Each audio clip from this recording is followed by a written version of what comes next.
When someone asked my mother-in-law if I would be cooking the New Year's feast, she threw her hands up theatrically and burst into laughter.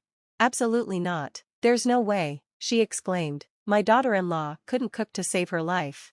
With that, she proudly crowned herself the undisputed ruler of the kitchen, leaving no room for debate. Her laughter wasn't just dismissive, it was outright insulting. After enduring her condescension for so long, I realized I had to stand up for myself. My name is Natalie, I'm 29 years old, and I've been married for a year. As a full-time housewife, I take pride in my cooking. Thankfully, my husband, Daniel, isn't picky, he's content as long as there's food on his plate. We live in a beautifully remodeled home with a spacious, modern kitchen, an ideal setup for a fulfilling married life. But there's one persistent challenge: my mother-in-law. She takes immense pride in her cooking skills and sees me as a failure in the kitchen. Worse, she doesn't keep her opinions to herself. Just the other day, while I was outside doing laundry, I overheard her loudly chatting with a neighbor. "My daughter-in-law can't cook at all. It's dreadful. I have no idea how she was raised. My poor son, he's so unlucky to be stuck with her." Every word stung like a sharp thorn. Criticizing my cooking was one thing, but belittling my family? That was unacceptable. In that moment, I knew I couldn't stay silent anymore. I have always held my parents in the highest regard. They raised me with values that I cherish, but my mother-in-law has never cared to understand or respect them. Instead, she takes every opportunity to tear me down. And today was no different. She doesn't even know how to season food properly. She declared for the entire neighborhood to hear, "If I don't cook, the food is completely tasteless. Why did my son have to marry someone like her?" The neighbors, rather than defending me, joined in, even questioning why she hadn't taught me how to cook. "That's enough," I muttered under my breath, gripping a glass so tightly it cracked in my hand. That evening, when Daniel returned home and my mother-in-law was in the shower, I saw my chance to speak up. "Can't you talk to your mother?" I asked, helping him take off his jacket. "She spends every day gossiping about me to the neighbors, making me sound like a complete failure." I poured out my frustrations, detailing her relentless put-downs. Daniel isn't particularly close to his mother, and he genuinely cares about me, so I expected some level of support, maybe even hoped he'd defend me or at least acknowledge how hurtful her words were. But his response stunned me. "Mom has always been particular about cooking," he said, scratching his head as if this was all beyond his control. Particular? That word sat heavy in the air, filled with indifference. "Come on, she's a great cook, right?" he added, almost casually. I could barely believe what I was hearing. "I don't know much about good or bad cooking," he continued, "but isn't it a wife's duty to get along with her mother-in-law?" With that, he walked off, leaving me speechless. Was this some kind of joke? Frustration bubbled inside me. A great cook? A wife's duty? What did that even mean? If I were being honest, I never truly enjoyed my mother-in-law's cooking. She had taken full control of the kitchen since I moved in, supposedly to spare me the trouble, but I found her food overly seasoned to the point of being overwhelming. Each meal felt like a battle. I forced myself to finish my portion, afraid of the consequences if I didn't. Sitting alone in our bedroom, I felt a wave of helplessness wash over me. The real problem wasn't that Daniel wouldn't criticize his mother's cooking, it was that he didn't seem to care about how I felt at all. As the year came to a close, so did my patience. New Year's was approaching, and with it, the traditional family gathering. This would be my first New Year in this household, and instead of excitement, I felt nothing but dread. Daniel casually mentioned that the family always looked forward to his mother's New Year's feast, expecting me to simply accept the tradition. Outwardly, I nodded and said, "Okay," but inwardly, I questioned it. Did everyone actually enjoy her cooking, or had they just grown used to it? Despite my mother-in-law constantly belittling my cooking, I knew I was capable. My parents had raised me to be confident in my skills, and I secretly wished I could prepare the feast, maybe even introduce Daniel to a different kind of flavor. Determined, I decided to speak up. As my mother-in-law busied herself in the kitchen, pulling out large serving dishes and pots, I seized the moment. "I'd like to help with the New Year's feast," I offered, hoping to contribute. She turned to me with immediate rejection written all over her face. "Natalie, you can't even cook properly. How can you prepare food for New Year's? We won't just have family over, we'll have relatives, too. You understand that, right? But I'm part of this family now, shouldn't I contribute as a wife?" I pressed, unwilling to back down. She shook her head dismissively. Do you want to ruin the New Year's atmosphere? Everyone comes expecting my cooking, we can't disappoint them. Frustration burned inside me, but she had already turned away, focused on her preparations. When New Year's Day arrived, the house quickly filled with nearly 20 relatives, more than I had anticipated, many of whom I hadn't seen since the wedding.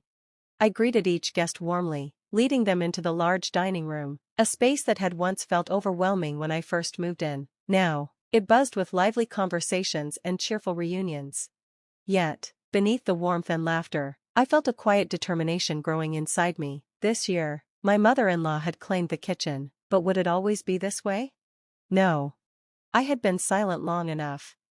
As the relatives began arriving, my mother-in-law, already absorbed in conversation, took center stage in the kitchen. She basked in the attention, leading the holiday preparations like a queen at court. One of the relatives, curious, asked, "Is Natalie in charge of cooking this year?"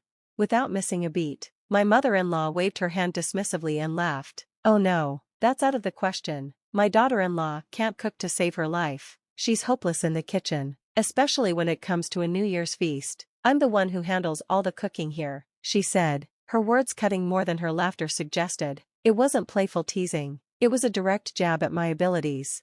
That was it. I had reached my limit. "Mother-in-law, how about I prepare the New Year's feast this time? If it doesn't go well, you can always step in with a dish afterward," I offered, breaking the tension with a calm yet determined tone. The room fell silent for a moment before whispers spread among the relatives. My mother-in-law hesitated, her pride battling the mounting support from the others. "Well, I wouldn't want to ruin a meal, but I suppose everyone has to start somewhere, right?" she replied, condescendingly. "Fine, if it's a disaster, Frida can step in," she added, still trying to maintain control. "Go ahead, Natalie, the kitchen is yours this year," she finally said, though her reluctance was unmistakable, but my resolve was stronger, and I was ready to prove myself. I poured my heart and soul into preparing the meal, carefully crafting each dish with precision. When I brought out the final spread, beautifully arranged and presented on a large serving tray, the relatives couldn't hold back their amazement. "Wow, it's perfect, look at that, this looks delicious. Natalie, you've outdone yourself," they exclaimed, showering me with praise. Just then, my mother-in-law returned from her quick errand to pick up ingredients for her palate cleanser. Expecting to swoop in and save the day, she glanced over the dishes with a critical eye. "Well, it looks decent, but it's probably bland," she said, emphasizing the word probably as though she was certain of my failure. I ignored her and handed out plates, encouraging everyone to dig in.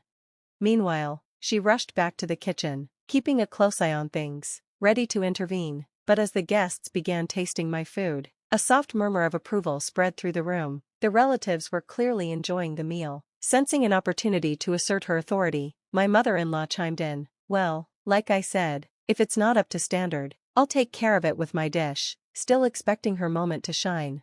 However, her opportunity never came. The relatives kept praising the dishes I had prepared, and soon, the compliments grew louder. "This is amazing, it tastes like something from a high-end restaurant. Natalie, where did you learn to cook like this?" one relative exclaimed, their admiration contagious. In that moment, my mother-in-law, usually quick to critique, was left speechless, her confident air slipping away. Everyone's attention shifted to me, and I took the opportunity to explain. "I come from a family that lives and breathes food," I began. "My parents own a French restaurant that's been featured in the Michelin Guide, and my father is the 5th generation to run it. My mother, also from a family of chefs, has supported him every step of the way. I've been learning the art of cooking since I was a child, and by the time I was in upper elementary school, I was already helping in the kitchen."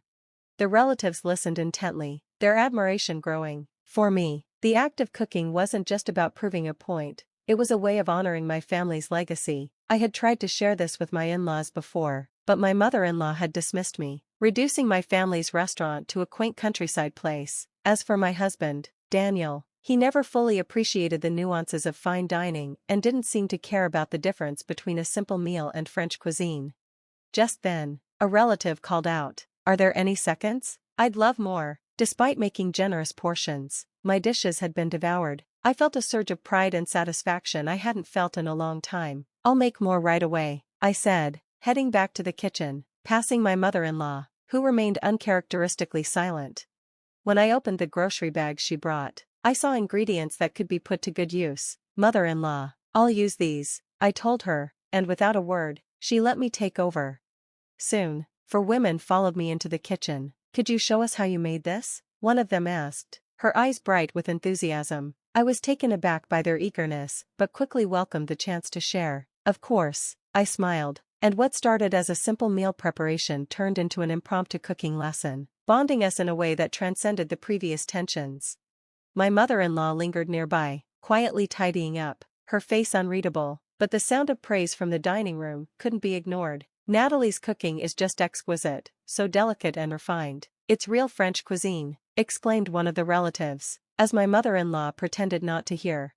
Then Daniel's voice cut through the room. Honestly, I think I prefer Natalie's cooking. Your food's always too salty, Mom. From now on, Natalie should handle the cooking. His words struck a nerve, and my mother-in-law retreated to her room, stunned.